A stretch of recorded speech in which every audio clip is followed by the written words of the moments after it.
আওয়ামী লীগকে নিষিদ্ধ এবং বিএনপির প্রতিক্রিয়া।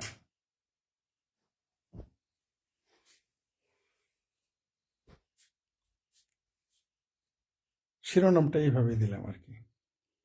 আমরা এই শাহবাগে বা যমুনায় বিএনপিকে বা বিএনপির দলীয়ভাবে সেখানে অংশগ্রহণ করে নাই, আমরা সেটা লক্ষ্য করেছি।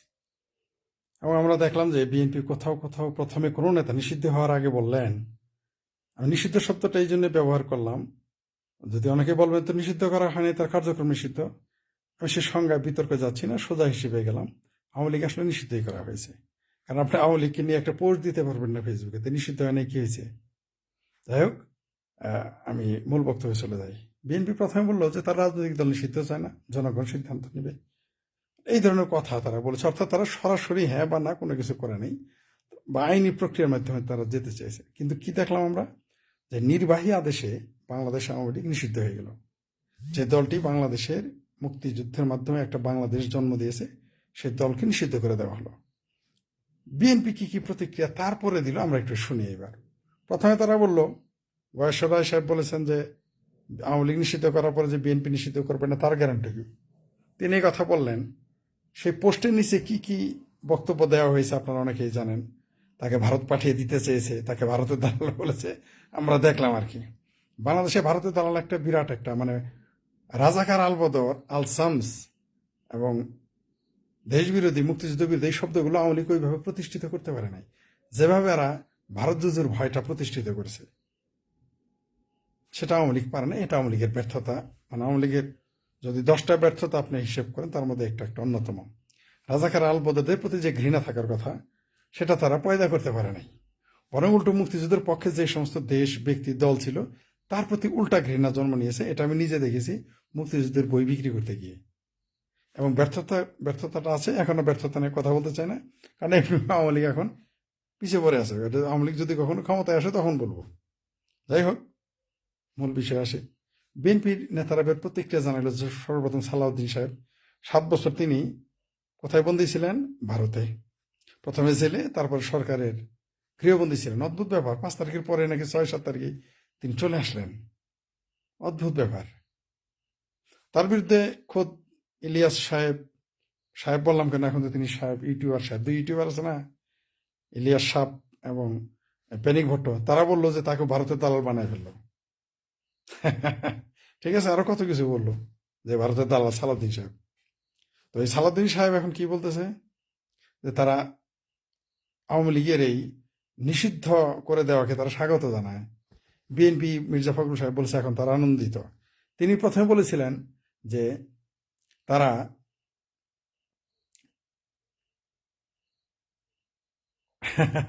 পাশের নাতনি আর তার দাদা ঘুমায় গাল শুনবো। আচ্ছা, ধন্যবাদ, আগামীকাল শুনেন, কোনো সমস্যা নেই, থ্যাংক ইউ। শেখ হাসিনা বীরের বেশে ফিরে আসবে বাংলাদেশে। হ্যাঁ, বাংলাদেশে আসবে না, তাকে নিয়ে আসা হবে, বাংলাদেশের জনগণ তাকে নিয়ে আসবে। আহ, যে যা বলছিলাম, তো এখন তারা বলতেছে তারা আওয়ামী লীগ নিষিদ্ধ আগেই চেয়েছে। আগে বলে নাই কিন্তু, 3 দিন আগে বিএনপি বলে নাই, এখন কি বলতেছে, তারা আগেই আওয়ামী লীগকে নিষিদ্ধ চেয়েছে। আচ্ছা, ভালো কথা, আওয়ামী লীগ নিষিদ্ধ হতে তারা এখন সবাই, রিজভী সাহেব আনন্দিত, গয়েশ্বর সাহেব হয়তো এখন তিনিও হয়তো আনন্দিত, তারপর সালাউদ্দিন সাহেব তো তার আনন্দিতই, মির্জা ফখরুল সাহেব আনন্দিত, সবাই এখন আনন্দিত যে আওয়ামী লীগ নিষিদ্ধ হয়েছে, তারা খুব আনন্দিত। আমরা কিন্তু মুক্তিযুদ্ধ ও স্বাধীনতা বিরোধী এবং মানবতা বিরোধী অপরাধে যখন জামাতের বিচার হয়েছিল স্বাধীনতা বিরোধীদের, তখন কিন্তু বিএনপিকে এত খুশি হইতে দেখি নাই, বরং এই বিচারের বিরোধিতা করেছে। আওয়ামী লীগ ফ্যাসিস্ট হয়ে গেল, 500, 700, 1400 লোক মেরে এসে ফ্যাসিস্ট। আওয়ামী লীগ হয়ে গেল গণহত্যাকারী, আওয়ামী লীগ হয়ে গেল গণতন্ত্র বিরোধী, আওয়ামী লীগ হয়ে গেল দেশ বিরোধী, ইত্যাদি ইত্যাদি বিশেষণ এখন বিএনপিরাও দিচ্ছে। ওয়েল, ভালো কথা, ঠিক আছে। কোনো দেশের গণবিরোধী, দেশ বিরোধী, গণতন্ত্র বিরোধী শক্তিকে তো নিষিদ্ধ করাই উচিত, আমিও সেটাই সমর্থন করি, ঠিক আছে, মনে যেন থাকে। কিন্তু আপনি কিভাবে আপনি এখন এই জামাতকে আপনি সিদ্ধ করলেন? তারা তো আওয়ামী লীগ যদি 1400 হত্যা করছে, তার মধ্যে অর্ধেক তো আওয়ামী লীগেরই। তারপর আবার যে অর্ধেক থাকলো বাকি, বলা হয়েছে যে এগুলো বিএনপির এক মেয়র বলে ফেলছে যে দেখলাম যে কোথায় একটা লাইভ দেখলাম, সেখানে তিনি বলতেছেন এগুলো গুপ্ত হত্যা ছিল। পুলিশ এগুলিতে মনে নেই, সে নিজে বলতেছে এগুলো গুপ্ত হত্যা। আর আমরা বলি কি শিবিরের গুপ্ত হত্যা, জামাতের গুপ্ত হত্যা, আইএসের গুপ্ত হত্যা, এগুলো আমরা বলেছি। আমার সাথে একটু অ্যাডজেক্টিভ যোগ করে দিয়েছিলাম, কথা তো কাছাকাছি। তো এই 1400 ধরে নিলাম সব মিলে 1400-1500, যদি কারো কারোর মতো 850, নিজেরাই জানে না তাদের সংখ্যা কত। সরকার এক দাবি করে, পত্রিকা এক দাবি করে, দলের নেতারা এক দাবি করে, দলের বাইরে থাকা নেতারা মন্ত্রিত্ব থাকার এক দাবি করে। কেউ কেউ তো বলে যে সেখানে কোনো মানুষ মারা জানে ষড়যন্ত্র করবে, মাহফুজ সাহেব বলেই ফেলছে। ঠিক আছে, এখন তো মোটামুটি সবারই গায়ে গুস্ত হয়ে গেছে, তাই একটু সাপটা বলি আর কি। সবারই পেটের চর্বি বাড়ছে, ঘাড়ের চর্বি বাড়ছে, যেটা বলতেছিলাম আর কি। তা আওয়ামী লীগ যদি নিষিদ্ধ হয় 1400 লোক, সর্বমোট 1400 লোক হত্যার জন্য, তাহলে 30 লক্ষ মানুষের জন্য কি জামাত নিষিদ্ধ হওয়ার কথা না? কি মির্জা ফখরুল সাহেব, নাকি আপনি ভয় পেয়ে গেছেন যে আপনার বাবা রাজাকার ছিল, এটা বারবার ইলিয়াস এবং কি পিনাকি প্যানিক ভট্ট মনে করে দেওয়ার জন্য ভয় পেয়ে গেছেন? আগে আমি যখন বলছিলাম যে মির্জা ফখরুলের বাবা রাজাকার ছিল, হাই রে আমার বিএনপির লোকজন গালাগালি, পরে দেখালো সাংঘাতিক ইলিয়াস আর প্যানিক ভট্টই বলতেছে মির্জা ফখরুল সাহেবের বাবা রাজাকার ছিল। যাই হোক, সেটা অন্য বিষয়, ওই দিকেও যাচ্ছি না। তবে নির্বাহী আদেশে একটা দল নিষিদ্ধ করে দেওয়া, তাও কাদের, কোন সরকারের নির্বাহী আদেশ? যে সরকারের কোনো অস্তিত্ব নাই এই দেশে, যে সরকারকে এই দেশে কেউ তাকে বসায় নাই, তিনি কেউ এনে বসিয়ে দিয়েছে, তিনি বসে গেছেন, আর একটু শক্ত ভাষায় বলে দখল করেছেন। এর কোনো তো অধিকারই নেই, কোনো দল তো নিষিদ্ধ, কোনো একটি সে এগুলো আইন করারই তো তার কোনো অধিকার নাই। সেটা নির্বাচিত সরকার এসে তারা সিদ্ধান্ত নেবে কোন দল থাকবে কোন দল থাকবে না। তাহলে তথাকথিত সরকার, উড়ে এসে জুড়ে বসা সরকার যদি কোনো দলকে তাও কি বাংলাদেশের সবচেয়ে বৃহত্তম দল এবং যারা মুক্তিযুদ্ধ বাংলাদেশ সৃষ্টি করছে সেই দলকে নিষিদ্ধ করা যায়, তাহলে নির্বাহী আদেশে কোনোদিন কি বিএনপি নিষিদ্ধ হইতে পারবে না? প্রশ্ন রেখে গেলাম আর কি। হবে কিনা আই ডোন্ট নো, হতে পারে কিনা। আচ্ছা, বিএনপির কথা বাদ দিলাম, বিএনপি মস্ত বড় দল, যদিও আরেক মস্ত বড় দল আওয়ামী লীগ নিষিদ্ধ করা হয়ে গেছে নির্বাহী আদেশে। তো যখন নির্বাহী আদেশে জামাত নিষিদ্ধ হয়ে যাবে, যখন নির্বাহী আদেশে হেফাজত নিষিদ্ধ হয়ে যাবে, যখন নির্বাহী আদেশে চরমনায়ের ইয়াবা পার্টি বন্ধ হয়ে যায়, নিষিদ্ধ হয়ে যাবে, তখন তো বলবেন গণতন্ত্র খতরে মেয়ে, ইসলাম খতরে মেয়ে চলে যাবে, তাই না? এই বিএনপি কিন্তু তখন বলবে ইসলাম খতরে মেয়ে হয়ে গেছে, মৌলবী সাহেব করে খতরে মেয়ে হয়ে গেছে, গণতন্ত্র খতরে মেয়ে এসে গেছে। বাংলাদেশের 40% একটা দল যদি নির্বাহী আদেশে নিষিদ্ধ হইলে গণতন্ত্র খতরে না হয়, তাহলে চরমনায়ের বীরের দল ইয়াবা, জামাতি শকুনদের, এই পাকিস্তানের যে জামাত কোনো রাজনৈতিক দল না, এটা তো হলো পাকিস্তানের হলো মানে মানে কি বলবো, এটা খারাপ ভাষাটা বললাম না আর কি। আমাদের দেশে আছে বিয়ে ছাড়া বাচ্চা হলে তারা কি বলে, ওইটা আর কি, বুঝে না কি বলছে।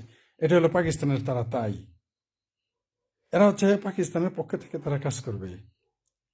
এই জন্য তারা দেখবেন সবসময় ভারত বিরোধিতা করতে হবে, মুক্তিযুদ্ধ বিরোধিতা করতে হবে। আওয়ামী লীগ এবং নিষিদ্ধ করেই ছাড়লো। যদি আওয়ামী লীগের আবার বারবার কথাটা মনে আসে, আওয়ামী লীগ নিষিদ্ধ করতে কিন্তু আওয়ামী লীগ কিন্তু জামাত শিবিরকে নিষিদ্ধ করতে ভয় পেয়েছিল। কত জোয়ার দেখাইছেন আপনারা। বারবার এই কথাটা কেন বলি জানান প্রত্যেক লাইভে, বলেন নাই আপনারা আমেরিকা রাগ করবে, ইউরোপ ইউনিয়ন রাগ করবে, গণতন্ত্রের জন্য হুমকি আন্দোলন হবে। আপনাদের 40%, এদের 3%, এদের নিষিদ্ধ করলে যদি গণতন্ত্র খতরে হয়, বিশ্ব আন্দোলন করে, আপনাদের বেলায় কেন আন্দোলন হবে না?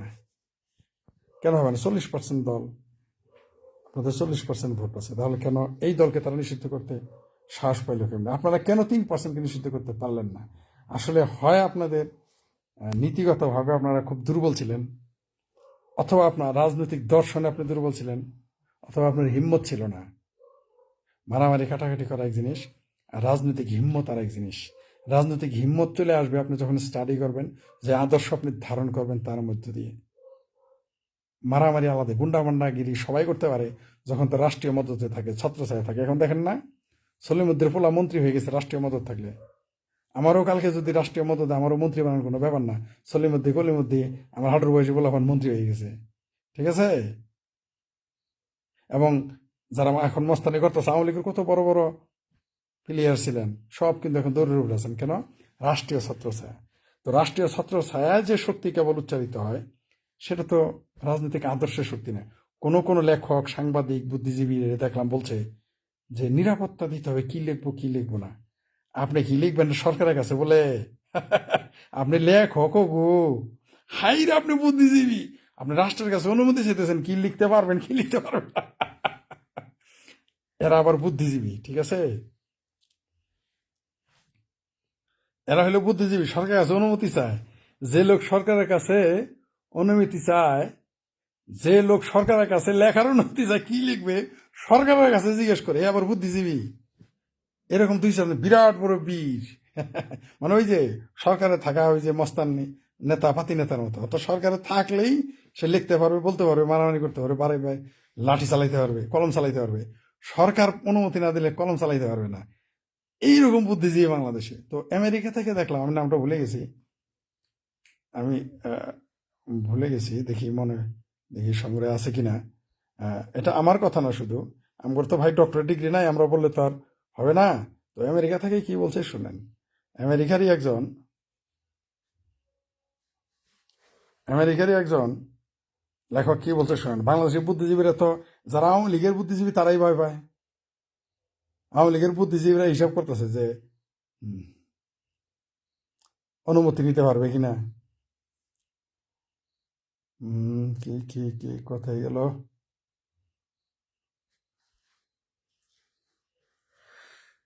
আহ,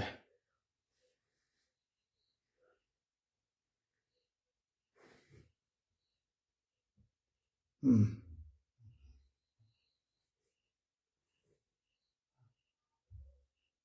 এই যে নেটওয়ার্কের সমস্যা শুরু হয়ে গেছে, নেটওয়ার্কের সমস্যা শুরু হয়ে গেছে। দেখ, নেটওয়ার্কের সমস্যা, এটাই করতে পারলাম না। আমেরিকা থেকে একজন লেখিকা লিখেছেন যে যে কারণে আওয়ামী লীগকে নিষিদ্ধ করা হয়েছে, সেই অজুহাতে তো জামাত ইসলামকে আরো সবার আগে নিষিদ্ধ করা উচিত। তা কিন্তু নিষিদ্ধ করে নাই। এবং বিএনপি কিন্তু যেদিন জামাত নিষিদ্ধ হবে, আপনি লিখে রাখেন, এই মির্জা ফখরুল সাহেবরা, এই রিজভী সাহেবরা তখন বলবে দেশে গণতন্ত্র খতরে মে। এই 3% ভোটের জামাতকে যেদিন নিষিদ্ধ হবে, নিষিদ্ধ তো হবেই জামাত। এই আমি ফরিদ বলে দিলাম আপনাদের, লিখে রাখেন আমার কথা, আমি বেঁচে থাকি বা না থাকি। আমি ফরিদ বলে গেলাম আপনাদের, এই বাংলাদেশে জামাত চিরতরে নিষিদ্ধ হয়ে যাবে, যাবেই, যাবেই। তখন দেখবেন যেদিন আওয়ামী লীগ বা মুক্তিযুদ্ধের পক্ষের যে কোনো সরকার এসে জামাতকে নিষিদ্ধ করবে, 71-এ গণহত্যার দায়ে চিরতরে নিষিদ্ধ করে দিবে, তখন দেখবেন এই বিএনপি তখন বলবে গণতন্ত্র খতরে মে হ্যায়। এখন গণতন্ত্র খতরে মে নেই। 3% যার ভোট, সেই দলকে নিষিদ্ধ করলে তখন বলবে গণতন্ত্র খতরে মে হ্যায়।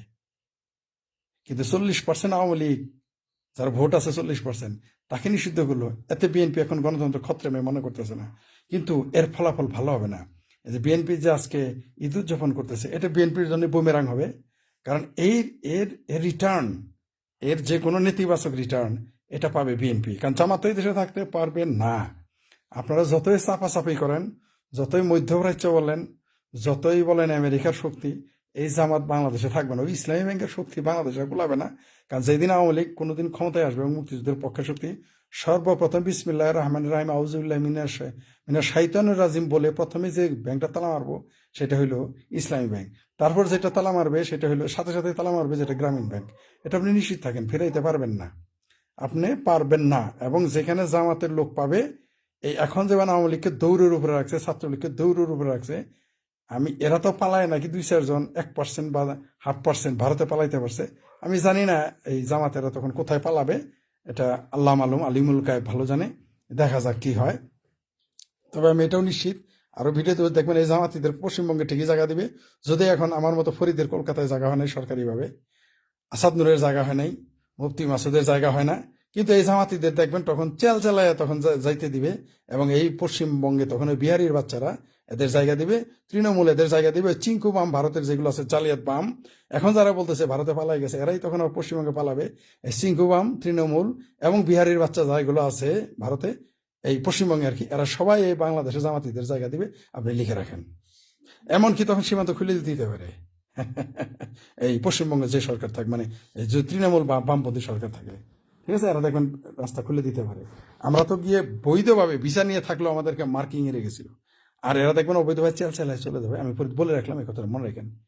কারণ এই জামাত কিন্তু এই বাংলাদেশ নিষিদ্ধ হবে এবং এরা কিন্তু ঘর থেকে বেরিতে পারবে না। এরা যে বলতেছে না, এখন আফগানিস্তানে কিন্তু এক সময় যখন সোভিয়েত ইউনিয়নের যখন মায়ের পড়তো, তখন তারা কি করতো জানেন? দাড়ি, টুপি, পাগড়ি ফেলে দিয়ে দাড়ি চেঁচে পালাই যেত পাহাড়ের মধ্যে। বুঝতে পারছেন? আবার যখন আমেরিকা ওই জিনিস সরঞ্জামাদি বাড়াইতো, তখন এসে বই লেগে, আমেরিকাকে খোদাকে দেখেছি, আমেরিকাতে আল্লাহকে দেখেছি বই লেখে। আসলে মানে কি, আফগানিস্তানে আল্লাহকে দেখেছে, আফগানিস্তানে খোদাকে দেখেছে। এটা কিন্তু জামাতের পাঠ্য বই। আমি কিন্তু ডিয়ারি গেলাম না, আফগানিস্তানে খোদাকে দেখেছি, এই বইটা কিন্তু পাঠ্য জামাতের। আপনি যে খোঁজ নিয়েন, প্রত্যেক জামাতে এটা পড়ে, আফগানিস্তানের উপরে। এই তখন আসলে কিন্তু এখানে ছিল আফগানিস্তানে আমেরিকা ছিল, যেমন এখন আফগানিস্তানে চায়না এবং রাশিয়া। কোনোদিন আফগানিস্তানে ক্ষুধা আসে নাই, ক্ষুধার খায় দেয় কাম নাই। আফগানিস্তানে পাহাড়ে এসে ফেরেস্তা নিয়ে এসে বসে থাকবে, ঠিক আছে? ক্ষুধার আর তো কোনো খায় দেয় কাম নাই। যাই হোক, যা বলছিলাম, এই যে আওয়ামী লীগ নিষিদ্ধ হতে বিএনপির যে ঈদ লাগছে, এই ঈদ কিন্তু বিএনপির জন্য একসময় কাল হয়ে দাঁড়াবে। আমি ভবিষ্যৎবাণী করে গেলাম, এবং এই ভবিষ্যৎবাণী সত্য হবে। জামাতের তো আলাপই নাই, বিএনপির জন্য এর পুরো দায়ভার বিএনপিকে নিতে হবে। এবং বিএনপি এটা রাজনীতি, এটা তাকে হয় নীরব থাকা উচিত ছিল, না নিন্দা করা উচিত ছিল, অথবা চুপ। বিএনপি সেখানে কৌশলী হতে পারতো, আমি বলে দিই বিএনপি ভুল করে ফেলছে, ঠিক আছে? আওয়ামী লীগ তো এখন গর্তে পড়ছে, এখন বলবে আওয়ামী লীগ গর্তে আছে, তাই আওয়ামী লীগের জ্ঞান দেয়, তাই আওয়ামী লীগের আর জ্ঞান দিলাম না। আওয়ামী লীগ কি ভুল করছে, কারণ এরা বিপদে আসলেই আছে এখন। কিন্তু বিএনপি বলে, বিএনপি তার করতে নাই, তারা তখন ক্ষমতা দ্বার প্রান্তে। বিএনপি এটা চূড়ান্ত ভুল করলো। বিএনপি এটাকে নিন্দা না জানালেও কৌশলগতভাবে এটা নীরব থাকা দরকার ছিল, চুপচাপ। তারা ভালো মন্দ কিছুই বলার দরকার ছিল না। যারা কোনোদিন, আমি আবার স্পষ্ট করে বলি, বিএনপি জামাতকে নিষিদ্ধ করার মধ্যে মুক্তিযুদ্ধের এই স্বাধীনতা বিরোধীদের বিচার যখন হয়েছে, মানবতা বিরোধী বিচার, তখন বিএনপি কথা বলতে পারে নাই। এখন বিএনপি চাল চালায় মুখে একের ক্ষয় ফুটছে। এখন ক্ষয় ফুটে গেছে বিএনপির মুখে, আমরা তা দেখলাম। এর তো কোনো নৈতিক অধিকারই নাই। যারা বিরোধী মুক্তিযুদ্ধ যারা বিরোধিতা করছে, তাদের বিচার করছে, তখন বিএনপির কথা বললো না। এখন আওয়ামী লীগের বিরুদ্ধে তারা নিষিদ্ধ হতে চায়। একেবারেই বিএনপি একটা বৃহৎ দল হিসেবে একেবারেই অপরিপক্কতার পরিচয় দিয়েছে। নির্বাহী আদেশে আপনি দল নিষিদ্ধ করতে পারেন না। ওই যে চিঙ্কোবাম পার্ষদ, তারপর সিপিবি বা এই ধরনের যারা ঘটনার দল আছে, এরা এটা নিন্দা জানিয়েছে। এমনকি চিঙ্কোবাম আরও যারা আছে, কেউ কেউ বলছে যে, মানে যেগুলো জেনুইন চিঙ্কোবাম, তারাও নাকি বলছে এখন যে নির্বাহী আদেশে একটা দল নিষিদ্ধ করা যায় না। শুনলাম আর কি, মানে দায়িত্ব একটা বিবৃতি দিয়ে আর কি নিজের দায় ছেড়ে গেছে। কিন্তু মানুষ তো চিনে গেছে, এই চিঙ্কোবামদের কাঁধে চড়ে আসে না, মানে কাঁধে চড়েই তো জামাতে হেফাজতিরা ক্ষমতায় আসছে। যাই হোক, সবাই ভালো থাকবেন। তবে বাংলাদেশে কিন্তু এখন, মানে বাংলাদেশে মুখোমুখি হয়ে গেল, দুইটা পক্ষ হয়ে গেল। মানে আগে যাও একটা পক্ষ ছিল, মোটামুটি একটা লিবারেল অবস্থা ছিল, মিউচুয়াল একটা অবস্থা ছিল, এখন আর তা থাকবে না। বাংলাদেশ এভাবেই চলবে, এটা আমাদের জন্য দুর্ভাগ্যজনক। আর সবচেয়ে দুঃখজনক যে আসলে মুসলিম প্রধান দেশে গণতন্ত্র আসলে টিকে না। এটা বলে তো লাভ নাই, মুসলিম প্রধান দেশে গণতন্ত্র টিকেও না, এটা আশা করাও লাভ নাই। আর যারা সমাজতন্ত্রের ফাল পারেন, ব্যাংকের মতো 3 ফাল দেন, তাদের বলি, মুসলিম দেশে, মুসলিম প্রধান দেশে গণতন্ত্রই টিকে না, সমাজতন্ত্র টিকবে, ওগুলা ওগুলা ওগুলা লাভ ওই যে পাকিস্তানের মতো শেষ হওয়ার লাগবে। বাংলাদেশে কমিউনিস্ট হওয়ার আগে আশেকে রাসুল ঘোষণা দিয়ে পরে বাম রাজনীতি করতে হবে, এখন যেভাবে চলতেছে দেশের অবস্থা।